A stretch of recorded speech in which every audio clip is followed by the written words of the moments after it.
today's video ay day off ko. Ngayon nga mga langga ay araw ng Sabado. So siguro mga ninibago kayo kasi mostly nagde-day off ako is Linggo. Pero ang totoong rason kasi kung bakit Sabado ang pinili kong day off ngayon dahil nga magpapa-check up ako. So, medyo makulimlim ang panahon ngayon dito sa Taiwan. Lalo na dito sa amin, sa Chiang Mai. Hindi ko alam sa ibang lugar. Pero may dala naman akong payong. Pero sa tingin ko, ganito na lang siya kasi pa-winter na dito mga langga. Medyo malamig-lamig na kaya medyo nakita nyo naman, naka-coat tayo. Ayan. And, yun nga, mabalik tayo dun sa aking topic na ngayon nga ay pinili kong day off para makapagpa-check up. So medyo na kasi ako, medyo napag-isip-isip ko na sa mas malaking ospital na lang talaga ako magpa-check up para mas maganda. Kasi doon sa malaking ospital dito, mga langga, machi-check lahat-lahat. Wala ka nang magiging problema. Kumpara sa mga clinic kasi, sa clinic kasi limited lang. Although may mga clinic naman na nachi-check lahat, pero mas gusto ko na lang din talaga sa mas malaking ospital. Alam nyo ba mga langga, dati talaga, dati mga langga, takot na takot ako magpa-check up. Oo, kasi takot ako sa needle, yung mga tusok-tusok, ganyan. Pero nung nakilala ko yung beloved ko, ayan, nung nasa Pinas pa ako, mga langga, in-overcome ko yung fear kong yun sa pamamagitan ng pagdodonate ng dugo. Kasi ang beloved ko, suki na yan ng pagdodonate ng dugo. Parang every 6 months or yearly nagdodonate siya talaga. Yung sa akin, never ko pang na-try na mag-donate. Tapos, one time niyaya niya ako. So sabi ko, para ma-overcome yung fear ko sa needle, yan, sa mga injection na yan, sabi ko, i-try kong mag-donate. Sa totoo nga, natatawa ko kasi yung pag-overcome ko, mas malala. Kasi di ba yung needle ng pagpa-donate ng dugo, medyo makapal, tapos malaki at mahaba.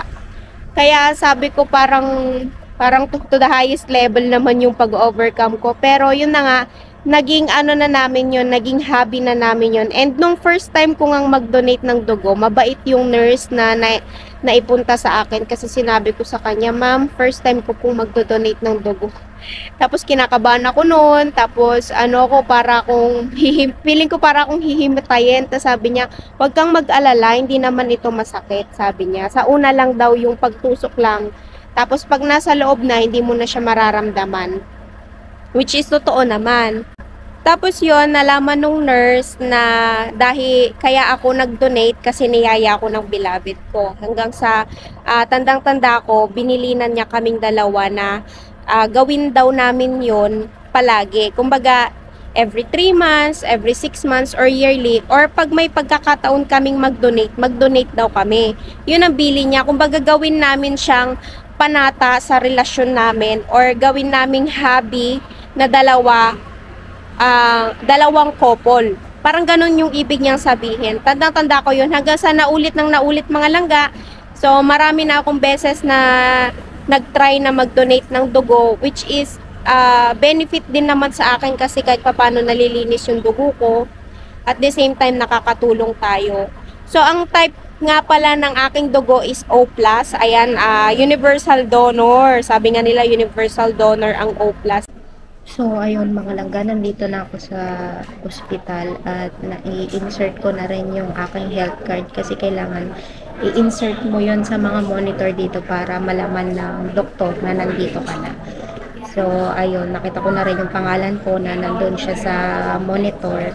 Kaya hintayin ko na lang yung number ko para ma-check na ako ng doktor. Please pray for me mga langga na ito na yung daan para gumaling na talaga ako. So, health is wealth mga langga. Kaya kapag may nararamdaman kayo, magpa-check up agad, diba? So, ayun mga langga, nandito ko ngayon sa labas ng Starbucks kasi hindi naman ako bumili ng Starbucks. Inaamoy-amoy ko lang yung kape. Yung aroma ng kape na aamoy ko hanggang dito sa labas. Pero hindi ako nag-order kasi alam niyo naman medyo ano tayo, budget tayo pag may time. So, ayun na nga, tapos na ang aking check-up. At kinuhanan din ako ng dugo. Ayan, di ko lang maipakita kasi naka long sleeve ako. Ayun, kinuhanan ako ng dugo. At babalik na naman ako after 2 weeks. Ayan, tapos yung binayaran ko is worth 560. Yun, mga ganun. 560 NT yun na. So, siguro mga nasa less than 1,000 na yun sa pera natin. Pero, kahit papano, ano pa rin yun, mura pa rin kasi may blood test na yun. Yung blood test ko, kasali na yung CBC, yung creatinine, tapos yung liver ko kasi chinek din. Yun din kasi yung advice ng doktor.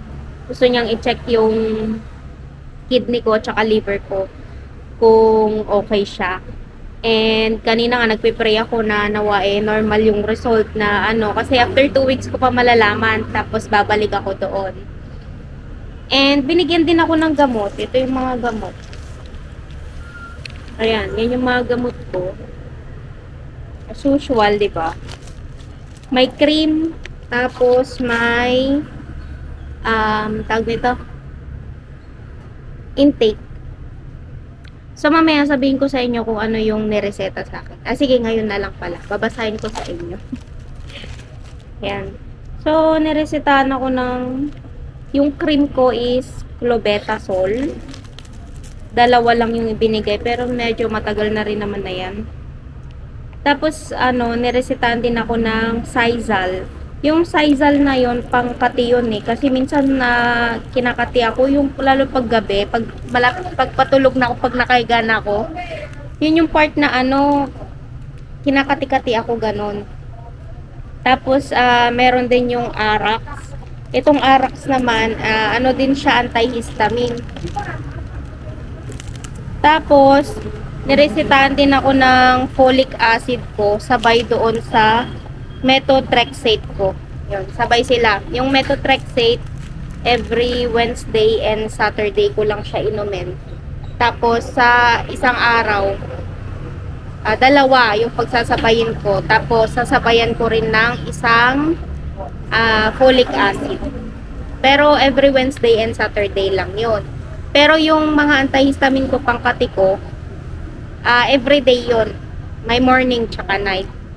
Pero siguro pagka hindi ako kinakati, hindi ko inumin. Pero pag kinakati ako, yun, inumin ko. Para ma-less naman yung aking iinumin, So, ayun lang naman yung aking gamot. At babalik ako sa next week. Yan. So, magpapaalam muna ako kay amo ko na kailangan ko bumalik next week. Pero ngayon, kinuha ko na siyang day off. At isusunod ko namang pupuntahan is dentist. Punta akong dentist, magpapa-cleaning ako. Or itatry ko rin magpapasta kasi may kailangan akong papastahan sa ngipin ko, yung bandang pangako. Dami ko mga papapastahan. Pero try ko mga 2 or 3 lang muna ngayon. Kaya pupunta na muna ako.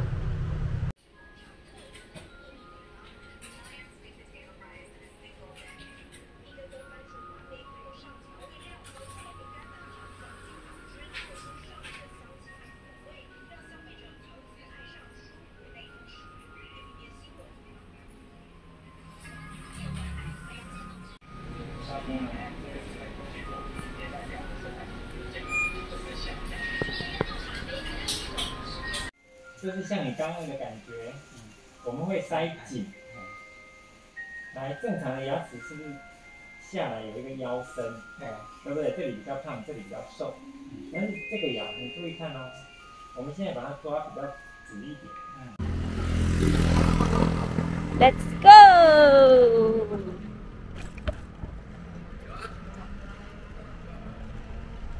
So yan mga langga, pauwi na ako at kanina nga nagpunta ako ng dental clinic. Feeling ko nga napaka-productive ng day off ko ngayon Kasi talagang me time. Yung me time na sinasabi talagang for health yung ibig kong sabihin sa me time na yun. Nakapagpa-check up ako, nakapagpa-blood test ako. Yun nga lang, kailangan kong bumalik after 2 weeks sa doktor. Nakapagpapasta ako, nakapagpa-cleaning ako ng ngipin ko. Kaya ang saya-saya ko kasi matagal ko na siyang binabalak gawin talaga pero hindi ko magawa-gawa. Pero praise God kasi ngayong araw nga ay nagawa ko siya. Saka ang binayaran ko doon sa clinic is 150 NT. Sa ano yun mga langga, sa dental check-up ko. Cleaning tsaka pasta na yon. Isa lang yung pinastaan sa akin kasi okay pa naman daw yung iba. Ang daming tao ngayon.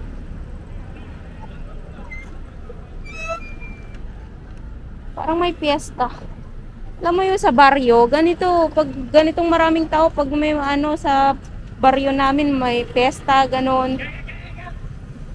Galit na siya. Galit na siya.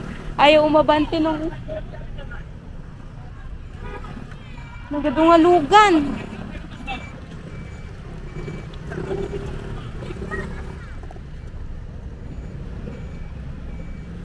Wow, daw makasingit, mga langga.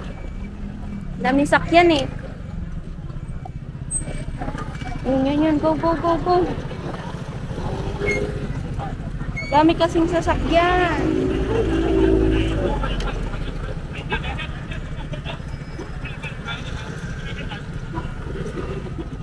Ako man ay magbabalik lang naman ng bike. Balik yarn. Kali.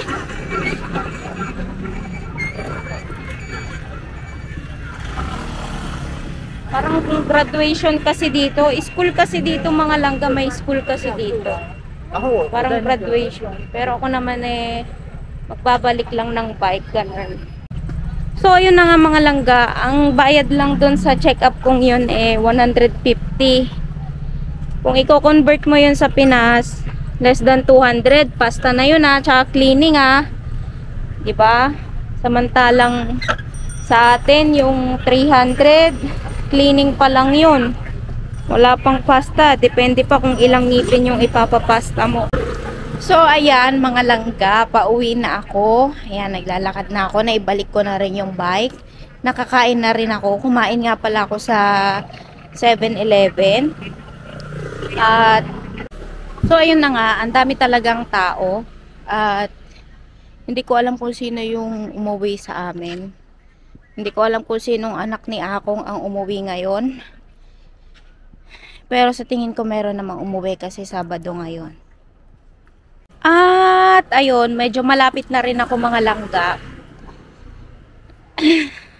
Wala, ang saya-saya ko lang kasi yung desire ko na makapagpalinis ng ngipin nangyari na.